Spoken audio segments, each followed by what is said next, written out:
Also, I was discussing last night that I think it's really funny that even though we've got multiple evidence that it's not just the average Joe that causes crime, that we still see someone with a title as more listen to them, an authority, and completely ignore that they do crime,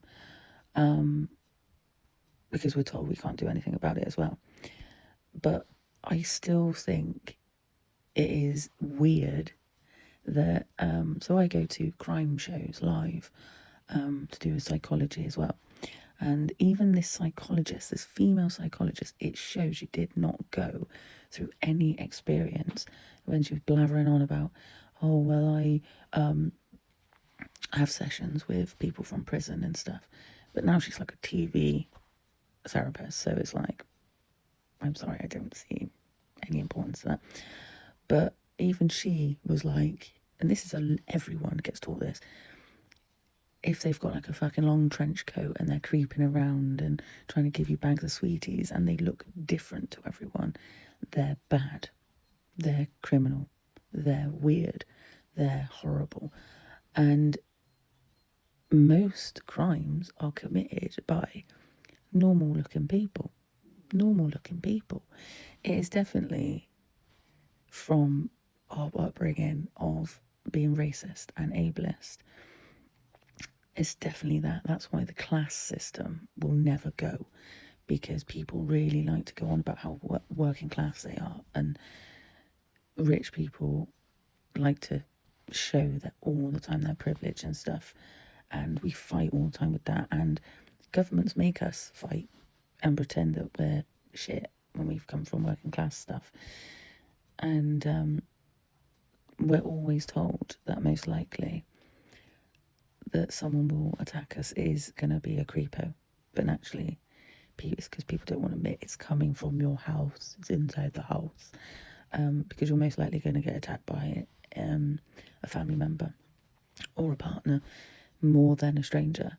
And think of the stats of seeing strangers attacking strangers, and that's not the number one thing. And we still don't take it serious. We still don't take it serious. There's 1 in 3 women globally that get attacked, and we don't give a shit. We don't give a shit.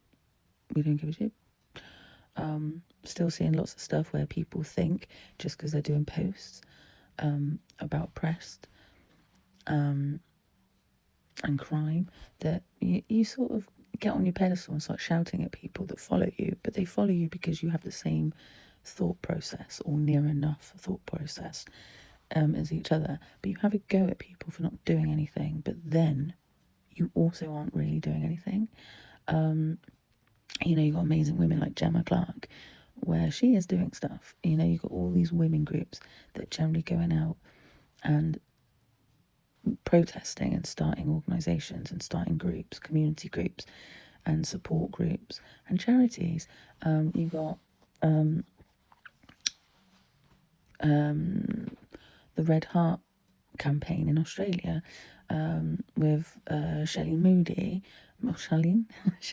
Sorry, I said that wrong. Your name so badly there. And she's the Femicide Watch woman as well. And she's like, I haven't even bought my own house, but I've bought these houses to support abused women.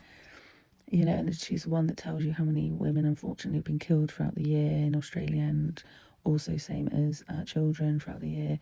You've got My Voice, My Choice organisation, where they're generally going to the UN and EU to change the rules.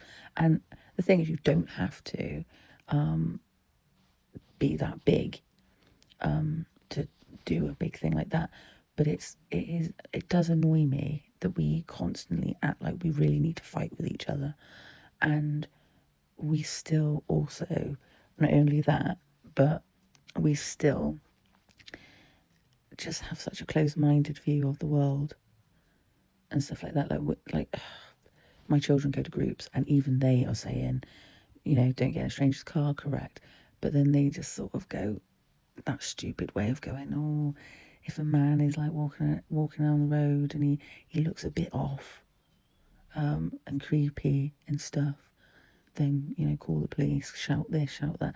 And it's like, no, it's any bloke that is around you is the problem.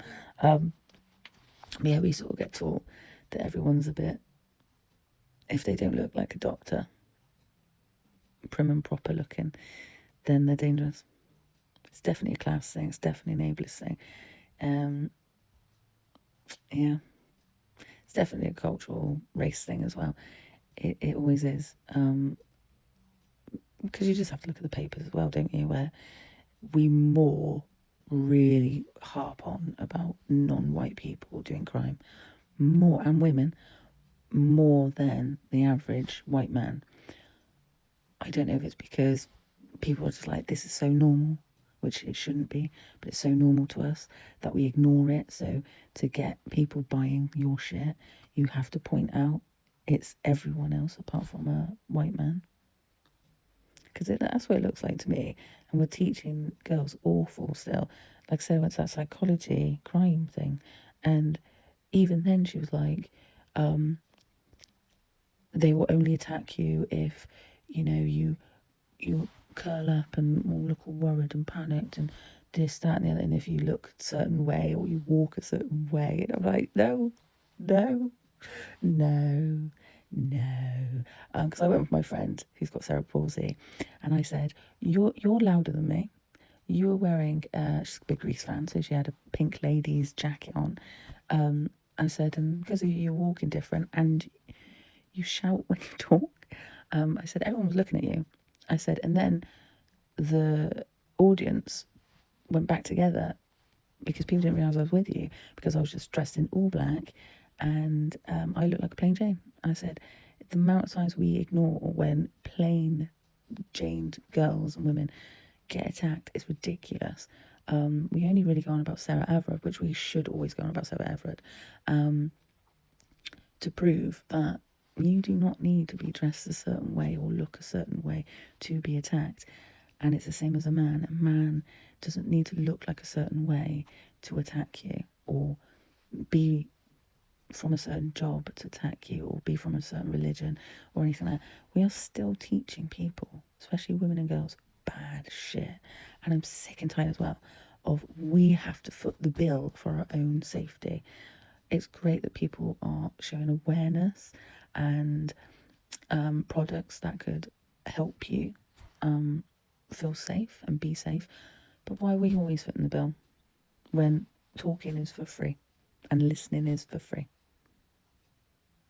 But yeah, no matter how many stats you do, people seem to ignore it. They rather still trust a police officer and a doctor and a lawyer who are on many, many crimes than an average Joe or a woman with experience.